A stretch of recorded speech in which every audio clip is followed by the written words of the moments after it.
ओडिशा रे केंद्र सड़क और परिवहन मंत्री नितिन गडकरी राउरकेला रे द्वितीय ब्राह्मणी नदीर सेतु समेत 5टी सड़क निर्माण प्रकल्पर शिलान्यास करिसेंति केंद्रमंत्री। राउरकेला निकट ब्राह्मणी नदी उपरे 6 लेन विशिष्ट आधुनिक सेतु निर्माण भूमिपूजन करिसेंति नितिन गडकरी। एक कार्यक्रम में गडकरी सह उपस्थित केंद्रमंत्री धर्मेंद्र प्रधान और जुएल ओराम थिले। ब्राह्मणी सेतु शिलान्यास सहित 23 नंबर जातीय राजपथ और नूतन जातीय राजपथ 143 वीरमित्रपुर ब्राह्मणी बाईपास अंतिम सेक्शन शिलान्यास करा जायछि। अपराह्न केंद्रमंत्री अनुगुल जाई 3टी जातीय राजपथ प्रकल्पर शिलान्यास करेंगे और दिल्ली फेरीजे केंद्रमंत्री नितिन गडकरी।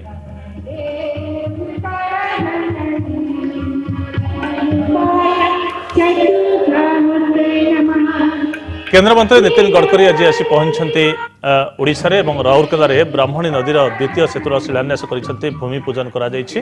ब्राह्मणी नदी रे द्वितीय सेतु पई दीर्घ दिन धरी स्थानीय विधायक दाबी करि आसुथिले दिलीप राय। ए संपर्क में अधिक सूचना देवाई आम प्रतिनिधि प्रताप पाढ़ी आम सहित जोड़ी होती। प्रताप केमिति रही आज भूमिपूजन कार्यक्रम केते पहुंचले नितिन गडकरी केते लोकंकर समागम होता?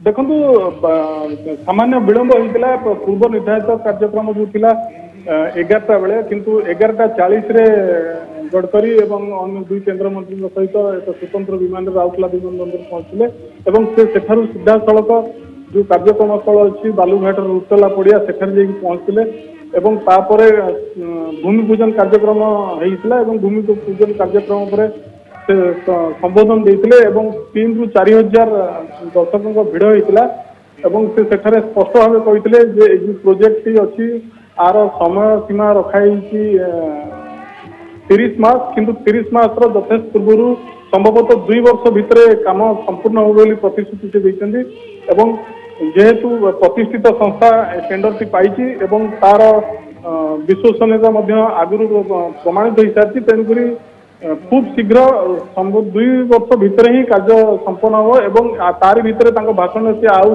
गोटे सूचना देते जे केंद्र सरकार मोदी नेतृत्व जो केंद्र सरकार सी सहरांचल ग्रामांचल को संयोग कर रास्ता घाटर उन्नति एवं प्रधानमंत्री सड़क योजना एवं ए सब भित्तिभूमि उपयुक्त भित्तिभूमि जहाद्वारा कि शिल्प प्रतिष्ठा करने इच्छुक। प्रताप केते दिन भितर काम शेष हेबो केते टंकार प्रोजेक्ट रखा जायछि केउ कंपनी ए काम करिवो एवं ए सेतुर लंब केते लेन विशिष्ट हबो ए संपर्क रे कोन सूचना मिलुछि कि?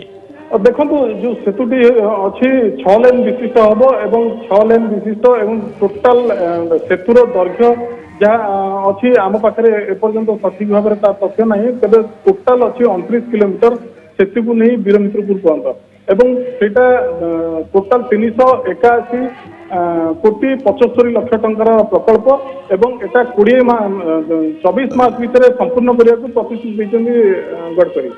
एवं जहाँ शुणा मिलूँ हैदराबाद एक भल ना थी ठिका संस्था को काम दि जाए कंट्राक्टरी संस्था को तेणु आशा करा खूब शीघ्र जो समय सीमा निर्घंट करा तारी भितर भल भाव में केमी काम हम। बहुत बहुत धन्यवाद प्रताप आपंकर समस्त सूचना पाई।